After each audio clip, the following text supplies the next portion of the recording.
Safety regulators say certain 737 planes may have faulty wing parts. More than 300 planes are affected. Brian Flores here now with the impact this could have on the company and everybody else that flies. Yeah, well, Marnie and David, the timing of this couldn't be worse for Boeing. Not only are they dealing with getting the 737 MAX back in the air, but also dealing with this, which under normal circumstances, experts say would be just routine maintenance. But according to the FAA, the issue has to do with improperly manufactured leading edge slat tracks. These are movable panels near the front of the plane's wing that basically give it additional lift if needed.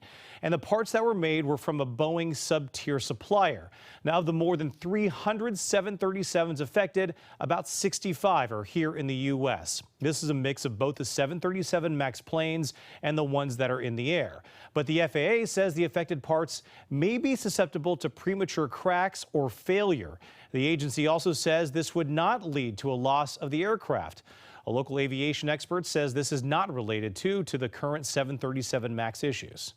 This is a part that can be inspected and replaced, perhaps in what we call RON, remain overnight.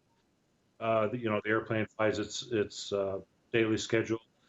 It sits overnight. Maybe it will take over a weekend, but this is just kind of a routine maintenance type of situation.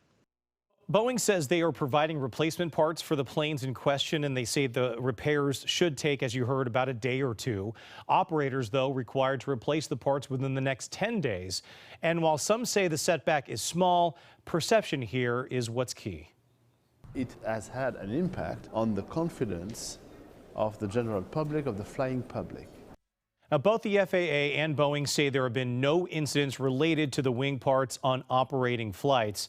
But tonight we've also learned that the U.S. House subcommittee will hold a second hearing on the safety of the 737 MAX planes. It is reportedly scheduled for June 19th, and members may be hearing this time from pilots and flight attendants on the plane's performance. David.